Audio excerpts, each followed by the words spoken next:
Welcome back. Despite a minor improvement resulting from the stabilization of the exchange rate, everyone was surprised by the unjustified return of prices to rise, with the absence of sustainable response from controlling bodies, especially regarding basic commodities that affect the daily lives of the people. This report has more details.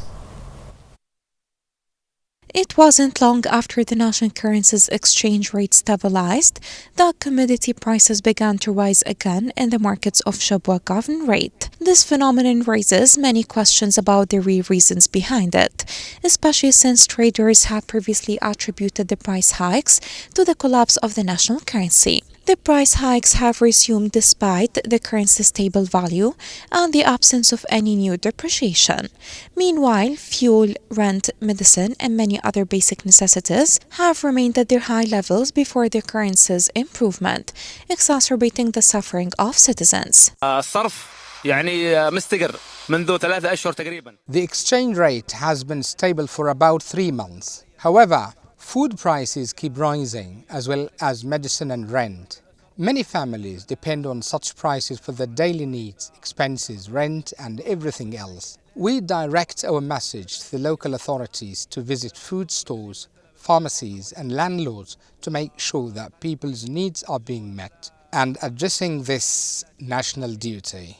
At a time when citizens were building their hopes on government measures to improve living conditions, the opposite occurred. The stable exchange rate has caused financial hardship for a wide segment of families, particularly those dependent on remittances from their expatriate relatives in foreign currency. In this regard, the decline in the foreign exchange rate against the local currency has significantly reduced the purchasing power of these families, and remittance amounts are no longer sufficient to cover their basic needs as they once were. These days, the exchange rate is low, and the merchants are still manipulating prices. Before, 100 riyals would be exchanged for 70,000 riyals, and people would buy vegetables, fish, and other goods. Now, they don't even buy enough vegetables. They are playing games while we are struggling. We are just getting by.